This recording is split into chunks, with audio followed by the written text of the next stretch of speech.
Il est 12h30, bonjour à tous, voici les titres du journal.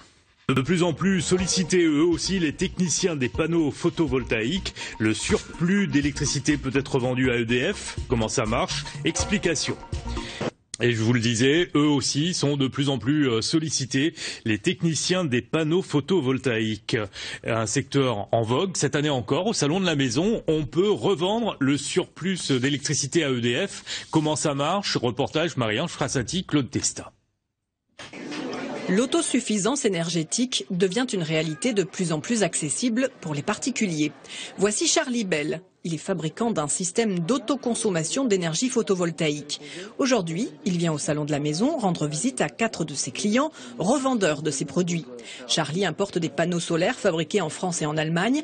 Et dans son atelier à Saint-Pierre, il fabrique ses grands boîtiers armoires. Des boîtiers qui vont gérer l'énergie produite par les panneaux, la stocker grâce à des batteries et la redistribuer dans toute la maison.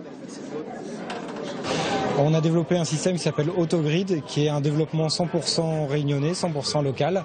Et donc je viens ici pour voir l'ensemble de mes revendeurs qui commercialisent donc ensuite aux particuliers avec ce système donc innovant qui leur permet de produire leur propre énergie verte, donc d'origine photovoltaïque.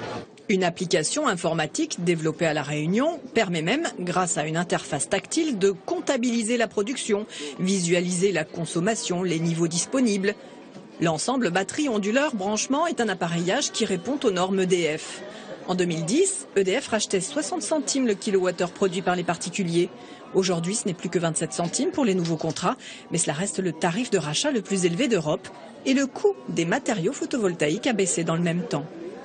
La législation a changé, permet de faire donc de l'autoconsommation, permet également, on peut toujours revendre l'énergie au réseau.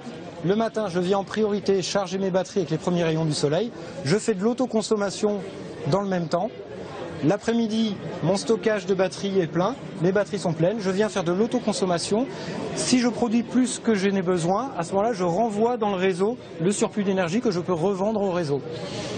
Le soir, il n'y a plus de soleil. Je viens donc utiliser l'énergie stockée pendant la journée qui est dans mes batteries pour faire ma propre consommation. Je viens par la même occasion soulager le réseau EDF qui, à ces heures de pointe, a parfois des difficultés à pouvoir fournir. Pour acquérir l'ensemble de l'équipement, qui comprend panneaux solaires, armoires de gestion et installation à domicile, les particuliers devront débourser 10 à 12 000 euros selon le revendeur-installateur. C'est amortissable en 10 ans, mais cela resterait bien plus cher si la région n'octroyait pas une aide. Le Conseil régional finance en effet à hauteur de 6 000 euros. Il a voté une enveloppe globale de 3 millions d'euros pour soutenir la filière de production d'énergie renouvelable.